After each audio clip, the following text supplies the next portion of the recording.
Yo, yo, yo, what's going on, guys? It's your boy Scrubazoid here, and I hope you guys are all having an absolutely fantastic day, because I know that I am indeed. And if you are having a fantastic day like me, do me a favor and press the like button. And if you don't press the like button, then, well, no joke, no scam at all. You will be kidnapped by Somalian pirates that won't do anything except put you up for ransom and consistently scream, "Look at me, I am the captain now," in your ear until you go deaf on both sides. Not a very pleasant experience. So I would just press the like button. Anyways, guys, today I have a subscriber story that's just too good to pass up on, alright? Every now and then I see something in my DMs that just catches my eye, and I instantly know this, my friends, is a banger. This is the type of video that gets, you know, the excitement. I don't even know what I'm trying to say right now, but you guys get the idea, okay? I saw a video and I realized that it was gonna be really good. So, yeah, thank you to the subscriber who sent this in. I really appreciate ya. I will be keeping your name and school private like you told me. But without further ado, let's get into a story about how the dean fought a kid. So this subscriber of mine doesn't go to the world's best school, alright? They described it as not ghetto enough to need metal detectors, but ghetto enough where you leave the school as fast as possible every day in the fear of getting caught in a fight, you know? And I was like, hey, I understand the vibe you're talking about. I've been there. I've experienced that. Your school's just scary enough where you're like, okay, there's a 25% chance of me not making it through the day, but that's better than some people's odds, so I'll take it. That's actually not a very relatable thing. I don't know why I said that, as if, like, everyone watching this video is gonna relate. Anyways, this person goes to a school where there's kids that, maybe don't get up to the best activities, alright? Kids that, don't really vibe with the idea of being told what to do. Like, you ever been around the kid in class who just breaks every rule for no reason? Like, they just, like, have to break the rule. The teacher will be like, hey, guys, listen, we're not gonna allow any stink bombs in here because it would be really smelly in class. And they're like, I don't follow the system, bro. And they just, like, break the rules for no reason. Even if it's a rule that makes sense, you know? Like, they just get some thrill off breaking rules that actually, like, you know, just make sense overall. I knew this kid who lived in my neighborhood in high school who did this. He'd be like, yeah, they told me that I should turn in all my missing assignments and they grade them as not late work so that way I could pass their class. But, like,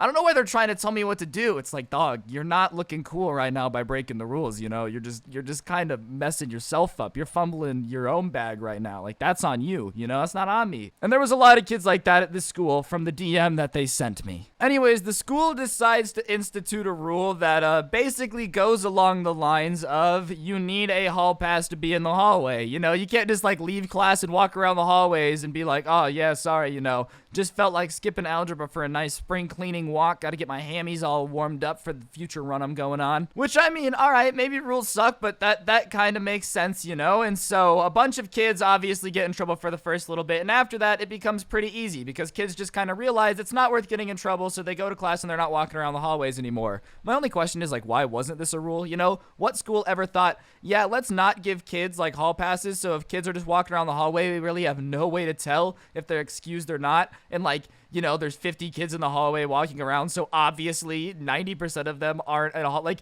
it's just a dumb system. I don't understand who thought that was ever gonna work at all. But for some reason, there was a kid in this person's class that just, like, couldn't take the rule for some reason and decided to protest by repeatedly getting in trouble. Like, the kid would get hall passes that you needed to be in the hallway, and then when people would come up to him and ask him, he'd be like, no, I don't have a hall pass. And so they'd go to the dean's office, go through all these hoops, jump through all these things just to make sure that, like, hey, this kid has a hall pass, he's fine. And then they'd be like, why are you wasting our time? Stop it. He's like, oh, because your rule's stupid. So, you know, this kid is basically the Martin Luther King of walking rights. Like, I don't understand what this guy's plan was, bro. Like, whose rights are you standing up for by, like, getting a hall pass but then pretending not to have a hall pass, all right? The Geneva Convention doesn't have, like, a weird torture code rule about how much you can walk in the hallway. But anyways, this kid was obviously causing trouble on purpose. And so the deans kind of knew him and didn't really like him a lot because he was just a troublemaker. And it led to something at lunch that went a little bit something like this, because this kid already did not have a good reputation with, like, the administration at the school for that. So at lunch one day, the dean is walking around and the kid is sitting at the table, and the kid loudly says something along the lines of, look at that bald, fat, beluga whale looking dude. It looks like he has a halo on his head because he's balding and won't just commit and shave it all off. Which, I'll admit, that's a pretty strong roast. Like, if you're coming to the roast battle and you're bringing beluga whale halo having guy, you're bringing some heat, all right? That's gonna hurt up boomers' feelings. Boomers don't have the same sense of humor as us. I can roast my friends all day and they understand that, like, I don't really hate them. But boomers ain't got that, all right? Boomers just hate their wives and, get angry a lot. So he overhears this because the kid says it loudly on purpose to bait him, which I mean, I don't recommend baiting people that could hold your school punishment in their hands. I feel like it's a risky play that usually doesn't pay off well, all right? Like, imagine you owed the bank $1 million and you get $1 million somehow. You start a business that makes $1 million, okay? Baiting somebody that can get you in trouble is the equivalent of taking that $1 million that you could use to get out of debt, going to the casino, betting it all on green on the hopes that it lands on green and it makes you 10 million, all right? Like, it's just not worth it. Just get what you need to do and get out. Baiting people that have power over you is not fun because there's consequences. And I don't like consequences. So the kid is obviously baiting the teacher, and the teacher's like, what did you just say? He says, oh, hey, sorry, I didn't know that you were there, and smirks. And he's like, son, why are you being disrespectful? Like, do you have any idea how hard I have to work to keep this school running and in order? And he says, oh no, big angry man wants to get, oh, I feel so bad for big angry man. Oh, look at you, you went to school. And the guy's obviously getting pissed because that would piss you off, dude. Imagine if you were working, 60 hours a week for like the pay that teachers get, dude, and this kid is just sitting here calling you a little baby because you don't want to deal with his spoiled self not getting a new iPhone. Like, obviously that's gonna piss him off. So it gets under his skin and he starts arguing with the kid, and the kid gets up and goes, man, you're lucky you're a teacher, otherwise I would smack you.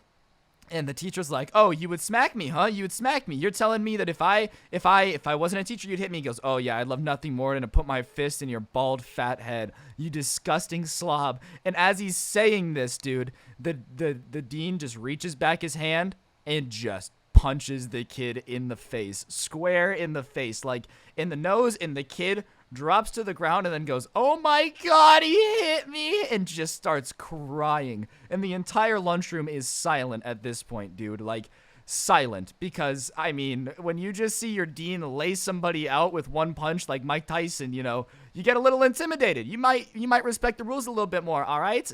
You go to his dean's office, he's like, are we going to work this out? Yes, sir, because you know that this man is basically The Rock, and he could pick you up, break you in half, and use your spinal cord as a jump rope if you mess around too much. Like, nah, dog, I ain't trying to risk it. I'm just trying to get in and get out. I don't want to get in trouble. So, whatever, the entire thing goes silent, and as the kid is crying on the ground, he gets up and, like, when little kids are mad and they start huffing and puffing, thinking that they sound intimidating, but in reality, it's just like, I said stop! Like, it's just a little kid being a little hoe. But, anyways, so, like, the little kid, he's not a little kid, he's like a teenager. He gets up and he's like, and tries to run at the dean. And the dean at this point is like, well, I mean, I've already punched him once.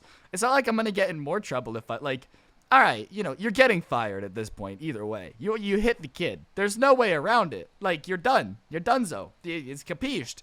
So, if you're going out, you might as well teach the kid a valuable lesson. And I firmly believe that everyone needs to get punched in the face at least once. Everybody needs to get, like, just put in their place once in life to understand something, which is that there's always a bigger fish. Like, always. I used to be the most insufferable, like, terrible human being, and then I got punched in the face one time for running my mouth, and suddenly I was like, damn, this lifestyle probably isn't worth it. I should reevaluate my situation. All I'm saying, everybody needs to get beat up one time to really understand how life works, which is that you're not always going to come out on top, and that's the reality of the situation. So he's running at the dean, and the dean decides, I bet, and hits the kid again. The kid hits the floor again, doesn't land a punch, but, tries to fight the dean. And at that point, the dean walks away, and all the teachers are like, oh my God, oh my God, oh my God. And yeah, so obviously the dean is no longer at that school, which, I mean, that's kind of what's got to happen when you lay a kid out like Mike Tyson, bro. Conor McGregor status, dude. MMA, one kick to the jaw, you go down for life type beat.